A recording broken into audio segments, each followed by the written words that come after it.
Pope Francis has passed away, and now the Vatican is in a rush. Everything has to be perfectly coordinated, or things can get really chaotic or worse. The Vatican has centuries of experience and has seen worst-case scenarios. That's why it has precise protocols in place, verifying the Pope's passing, moving him to St. Peter's, organizing the conclave down to the day and hour. Time is of the essence.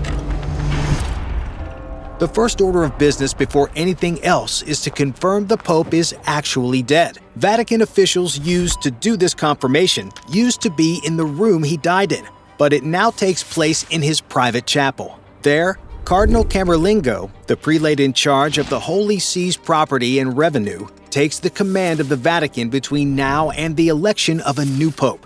He will conduct what is known as the Silver Hammer Protocol. In the past, this meant tapping the deceased pontiff's head with a small silver hammer and calling out his baptismal name 3 times. The idea was quite simple. If you don't wake up when someone's hitting you on the head with a hammer, you're probably dead. The silver hammer was used at least until the early 20th century, with Leo XIII's death in 1903. It may have stayed in place as late as John XXIII's death 60 years later. But you might be relieved to know it hasn't been used on Pope Francis. The Camerlengo, currently Kevin Cardinal Farrell, still called out, "George, are you dead?" 3 times. George was obviously not answering, and so Cardinal Farrell responded, "I declare that His Holiness Pope Francis is truly dead." Just to make sure, the Camerlengo might continue with an instrument, not a hammer, but an electrocardiogram. That was how John Paul II's death was scientifically confirmed in 2005. With his death confirmed, Pope Francis's body was placed in an open coffin right away. Although this is a recent change, are you old enough to remember John Paul II's funeral? You would have seen his body. It was placed in an elevated bier called a canaletto, or deathbed. Pope Benedict XVI was placed on one too, but Pope Francis changed that idea in November of 2024.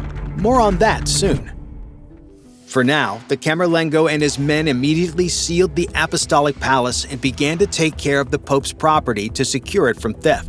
This tradition dates back to older times, when there was a much higher risk of someone stealing the deceased Pope's property than there is now. However, some items are purposefully destroyed to preserve the integrity of the Pope's office. The fisherman's ring would have been the first thing to go. As you can see, this was what it looked like before. Francis had a unique ring, as all popes did before him, and it was used to seal official documents. It might not seem like much now, but in old times, official seals were vital to confer authenticity on documents, and the tradition continues in the Vatican. Cardinal Farrell had Francis's ring destroyed to prevent forgeries. Until recently, the destruction came from the same silver hammer that used to tap dead popes on the head.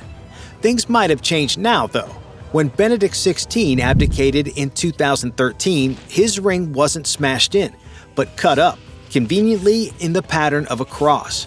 Either way, Cardinal Farrell destroyed the ring in the presence of other high-ranking cardinals.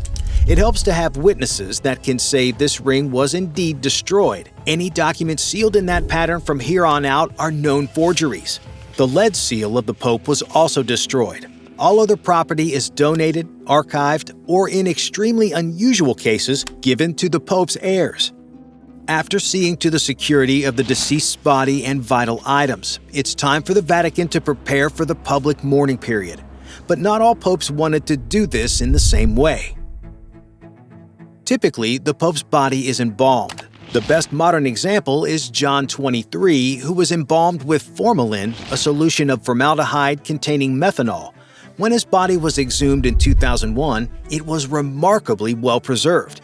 Then Cardinal Virgilio Noe said at the time that it looked like he had only died yesterday. Embalming is not necessary, though. John Paul II chose not to be embalmed. For Francis, it will depend on his personal preference. What will be necessary is the presence of the Swiss Guards, who will accompany the Pope on his final journey from the Apostolic Palace to St. Peter's Basilica. The Swiss Guards have been protecting the Pope since Julius II requested their presence in 1506. That doesn't stop in death. The guards stand with their spikes and heavy armor, protecting the Pope's body all day and night. This devotion to duty was seen very recently when the Swiss guards refused to leave Benedict XVI's side after the lights in St. Peter's were ordered to be turned off. They probably remembered 1527, when 147 Swiss guards laid down their lives to protect Pope Clement VII from 20,000 attackers in the employment of Holy Roman Emperor Charles V. You can bet that they'll stay by Francis's side during these days too. But where exactly will he be? Until very recently, there were 3 different coffins used, ones of cypress, lead, and oak.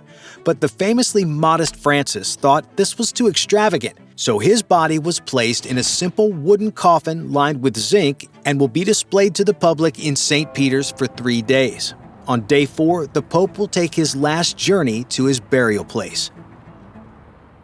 Many of the popes are still buried in St. Peter's. There is a necropolis, a literal city of the dead, beneath it. The Romans used to bury their dead in these necropoli outside the ancient city walls, since it was forbidden inside. Wouldn't you know that the modern site of St. Peter's lies directly over one of them? Most popes are buried in the Vatican's crypt, but Francis won't be. This is the Basilica of St. Mary Major.